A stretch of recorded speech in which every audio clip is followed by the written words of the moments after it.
So how much longer can Americans put up with all this? Former Walmart USA CEO Bill Simon is with me now. Bill, great to see you. So how much longer can the consumer hang on here? Definitely inflation is outpacing wage growth. Great that wages are up. But if all that extra money that you're earning is going to your grocery bill or your gasoline tank, it doesn't do anybody any good.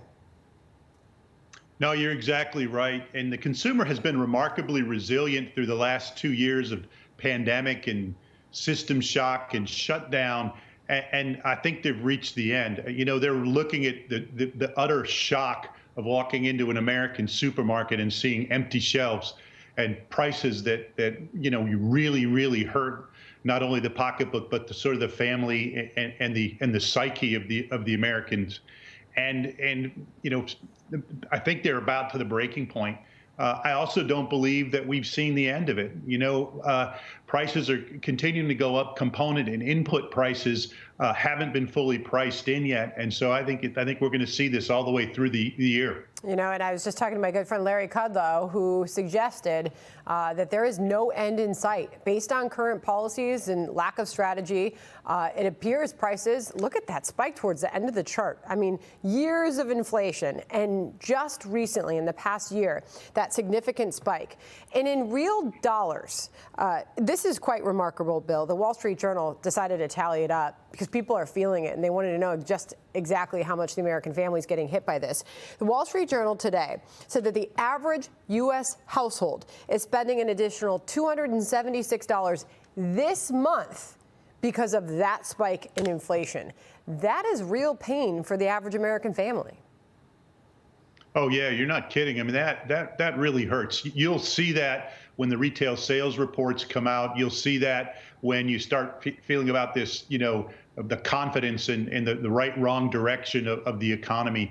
The resilience of the consumer when they see an end in sight is always there. But right now, we've got this interconnected tangle of problems. We're not going to solve inflation until we solve supply chain issues. We're not going to solve supply chain until we solve the labor issue. And then untangling those and knowing where to start without any real policy direction or any guidance or leadership on a federal level is going to be very difficult. You know, Bill, final question to you on this. You have observed a lot of consumer behavior, having led Walmart. And we do see a consumer that is rather resilient. And we haven't really seen demand wane just yet in the face of these higher prices. But there is a change in behavior when you see historically high inflation. People go towards generic products. They look for alternatives, cheaper products.